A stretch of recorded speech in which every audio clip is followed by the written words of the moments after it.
Liverpool have never gone more than 15 consecutive derbies without defeat, that run coming to an end in April 1978, but it is a record that could fall in the next month.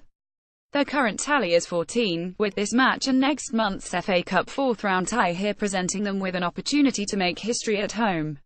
Everton are yet to win at Anfield during this century, and it is not only the head-to-head record which offers little hope. Between Scott Arfield's goal in the 27th minute of their game against Burnley in September and Mohamed Salah's equaliser in the 30th, Liverpool were losing at home. They have spent only those 3 minutes in arrears at Anfield in the league this season, making their ground by some margin that where away fans have spent least time celebrating. Meanwhile, Everton are yet to win away from home, and indeed have held the lead in away games for only 47 minutes, worse than every team except for Crystal Palace, whose clock is still stuck at 0. But Liverpool fans will have less happy memories of the last time they glimpsed Sam Allardyce on the visitors' bench when he oversaw Palace's 21 win in April, the first Anfield victory of his managerial career. Joe Gomez said after the 70 thrashing of Spartak Moscow on Wednesday that he expected an exciting game. "We've seen some teams come to Anfield and sit off, but with the derby I don't think they'll come too defensive-minded, but surely the last thing that can be expected of Allardyce is tactical naivety." SB Match Report. Liverpool 70 Spartak Moscow Match Report. Apollon Limassol 03 Everton quiz. The Manchester and Merseyside derbies. Spartak captain faces minimum 10-game ban if guilty of racism at Liverpool. Martha Kellner. UEFA's reaction to Russian racism is woefully weak. To a pivotal afternoon in Manchester. Something's got to give. Will it be Manchester United's 100% home record this season, or Manchester City's 100% everywhere record? Defeat for the home side would send City skipping over the hills and far away, into an 11-point lead, while victory would leave United if not exactly breathing down City's necks then certainly huffing and puffing in the vague vicinity. This poses a dilemma for neutrals. Is the possibility of some kind of enjoyably competitive title chase more attractive than the romance of a potentially unbeaten season? The further tragicomic embitterment of Jose Mourinho and the secondary spectator sport that is wanton record obliteration, of the sort that this City side seems potentially capable of. There is some encouragement for Mourinho's men. City have not beaten Manchester United in December since 1970. Just 4 of their 83 games since have been played in the final month of the year, which seems statistically anomalous, and United have won all of them. SB Champions League Power Rankings. City are the team to beat. Jonathan Wilson. Mourinho faces the season's big question. Match Report. Shakhtar 21 Manchester City and United keen on repeat summer friendly in US Football Weekly Extra. Liverpool lash in 7 and the Mask of Zorro 3. A reaction from Swansea's players. Swansea's players showed considerably more aggression in a post-match dressing room bust-up last week than they did on the pitch in defeat against Stoke City. Paul Clement has described the exchange of views as respectful, saying it needed to happen. It was a healthy discussion. There was honesty and I hope it has the right effect. While Clement insists he is the man to keep Swansea up and will be given time to bolster his squad with January recruits, one can't help but feel his focus should be on improving the players he does have rather than talking up those yet to come in. If last weekend's frank exchange of views doesn't spark some sort of positive reaction against West Brom, the jig may well be up for Clement and Swansea before he gets the chance to embark on his eagerly awaited January trolley dash. BG Swansea tempers boil over in angry dressing room row. Swansea City manager Paul Clement barks out instructions during their Premier League match against Stoke City in December 2017. Photograph. Athena Pictures. Getty Images. 4 Hernandez meets Chelsea once more. West Ham's pursuit of a third league victory of the season, and a first since September, has been boosted by the return to fitness of Javier Hernandez, who has missed the last 4 matches with a hamstring injury. It would be a timely boost, if one that is unlikely to be popular with this weekend's opponents. If he appears on Saturday, it would be his 14th match against Chelsea, making them by some margin the team he has faced most frequently since moving to Europe in 2010. He has played 10 games against Newcastle, and no other side more than 9 times. He has scored in 8 of his 13 games against Chelsea so far, or in 62% of them for the mathematically inclined, finding the net precisely once on each occasion, making them also the team against which he has been most prolific. In other news, so far this season Chelsea have won precisely 16 points at home, and exactly 16 points away from home, making them the only team in the top flight with a perfectly balanced record of home and away point accumulation. SB Moyes considering dropping Hart for Chelsea, meeting Barney Ronay. Chelsea ensure Atletico pay a high price. 5 Saints sloppy shooting. Southampton have had precisely 200 shots in the Premier League, fewer only than last season's top 6 and only 12 behind Manchester United, suggesting that they are something of a creative force. But only 45 of them have been on target, more only than Swansea, Huddersfield, Brighton and West Brom, suggesting either that they are wildly profligate or that they favour hopelessly optimistic efforts from long range.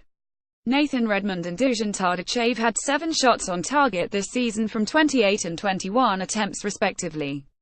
Alexandre Lacazette, Arsenal's sharpest shooter, has had precisely as many shots on target as Redmond, Tadic and Charlie Austin put together, despite having had only half as many 52.3% to be precise shots overall. It is hard to know precisely what conclusion to draw from this knowledge, but it should reduce any feeling of surprise when Petr Cech watches yet another effort sail helplessly wide of his goal. SB Match Report. Arsenal 6 debate. Borisov Montemurro takes over at Arsenal with pledge to maintain tradition. Dusan Tadic has had 7 shots on target this season. Photograph. Matt Watson, Southampton FC via Getty Images. 6 Foyth in the spotlight. A week ago Juan Foyth had not played a single minute of first-team football for Tottenham in either the Premier or the Champions Leagues, but with Toby Alderweireld injured and Davinson Sanchez starting a 3-match suspension after being sent off against Watford last weekend, the 19-year-old Argentinian is suddenly central to Mauricio Pochettino's plans. Before Wednesday night's game against Apoel, his last action had come in the Carabao Cup, whereas the home match against West Ham approached. Pochettino said he needs to fight and prove that he can compete in this type of games. You will only know if he is ready to play, if he plays. He played. Tottenham lost and Foyth had not been seen since, suggesting that his coach did indeed find an answer to his question, and not an overwhelmingly positive one. In preparation for this match, Foyth played against Apoel, and performed capably, but Stoke will provide a significantly sterner test of the teenager's mettle. SB Danny Rose. I have no issue with Pochettino and never will. Champions League. Who can the Premier League 5 meet in last 16 match report. Tottenham 30 Apoel Nicosia 7. A chance for Burnley's Arfield to shine. Burnley v Watford is an intriguing match between two teams currently first and second of the Premier League's second tier, comprising clubs outside the so-called Big Six. In the mid-40s, both Sean Dyche and Marco Silva were linked with the Everton job that eventually went to Sam Allardyce, a sign that they are two of the more highly regarded managers in the Premier League. Both have worked wonders so far this season, even if their public persona could scarcely be more different. Allardyce is not the only proper football man to have suggested the mild-mannered Portuguese. Silva gets too much credit, while Dyche is prone to occasional ridiculous whines about not getting enough.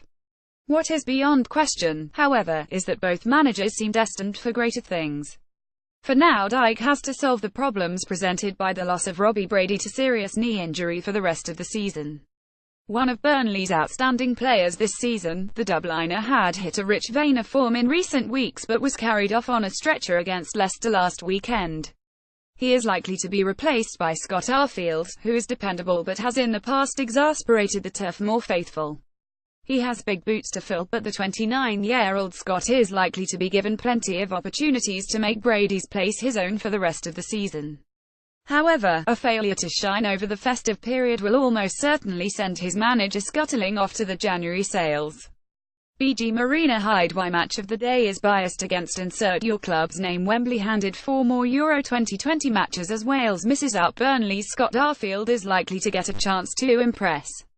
Photograph. Henry Brown. Getty Images. 8 Another test for Leicester's revival. This is, on paper, something of a mismatch. Newcastle have avoided defeat once in the last 6 games, and have collected but a single point in that time. Leicester have been beaten only once in the last 9 league games, by Manchester City, who beat everyone, and last lost away from home when they visited Old Trafford in August. There have been 4 draws and a win since. Leicester's good form certainly has much to do with Claude Puel's impact, but it has perhaps been assisted by a little friendly fixture compilation between the visit of Chelsea in early September and that of Manchester United just before Christmas. They will have played 14 league matches, their opponents including 4 of the current top 9 sides, and then everyone from Everton in 10th downwards except for Brighton. Newcastle, by contrast, will, by the end of this weekend, have played 4 of the current top 9 in 5 games over 3 weeks.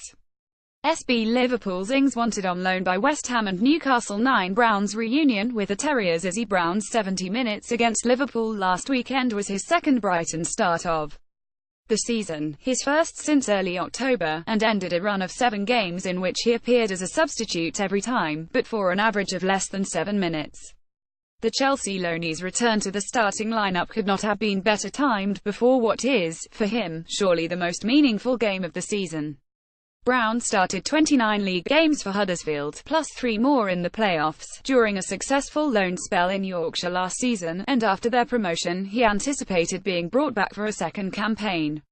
This move, he says now, was meant to be, but in the end, with Huddersfield pushing for a permanent deal rather than another temporary switch, it collapsed. "Whatever happens next season, I will always love Huddersfield," he said in May, as he prepared for the playoff final. "How times have changed. I don't really care about Huddersfield right now," he said this week. After the playoff final, "I thought I was going to go back there, but as the summer went on, things didn't work out the way they were meant to be. When it comes to the weekend, I want us to win." SB Palace fans get police apology over claim they took weapons to Brighton. Liam Rosenior without action. We risk losing generation of BAME coaches. Cristiano Ronaldo wins 5th Ballon d'Or of his career. Video 10 Benfica's search for his mojo with the quality of Andros Townsend, Ruben Loftus-Cheek, Johan Cabaye and Wilfried Zaha on hand to help load the chamber. It seems remarkable that Christian Benteke has been unable to fire the bullets that would almost certainly propel Crystal Palace up the table and clear of the relegation zone. The Belgian forward has played 780 minutes of Premier League football this season and has yet to break his duck, but it is not for want of chances. He currently seems incapable of hitting a cow's backside with the proverbial banjo, but with Connor Wickham still a long way off a return to the first team, Benteke will continue to get plenty of opportunities, and it is surely only a matter of time before something resembling his mojo returns. Will Palace's match against Bournemouth be his debut? Palace to protect transfer budget despite £100 million stadium plans.